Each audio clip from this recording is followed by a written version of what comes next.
Both Tory leadership candidates are threatening a no deal. The Chancellor this morning, I think, very eloquently has set out the consequences of that no deal. Can I ask him very straightforwardly, bearing in mind what he's said, will he join us in committing himself to doing everything he possibly can to oppose the prorogation of Parliament, to try and sneak a new no deal through, and also voting against a no deal? And with your permission, Mr Speaker, if I may, this may be the Chancellor's last Treasury questions. I just want to thank him for the civility in which he's always maintained our relationship. Admit also that at times we've enjoyed his dry sense of humour. I gave his predecessor a little red book as a present.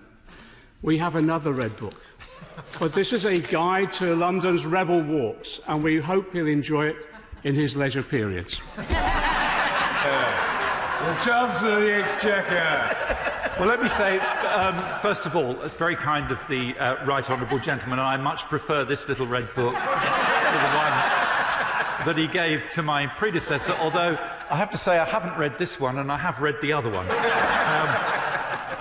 On the broader question, let me say this. I think I have been consistently clear that I believe leaving with a no-deal exit will be bad for the UK, bad for the British economy, bad for the British people.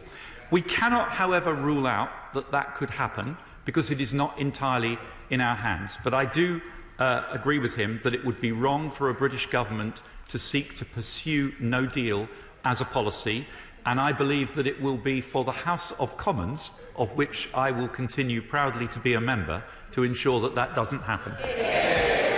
I welcome the Chancellor's remarks about a no-deal Brexit and the disaster that it would be for our country, costing jobs and livelihoods. Does he agree with me that both the Conservative leadership candidates supporting a no-deal Brexit should stop selling the country out in order to serve their own political ambitions? And will he commit to joining us to vote against no deal when he joins, if he joins the backbenches, and if necessary, voting with us on a no-confidence motion, if it comes to that, to stop no deal?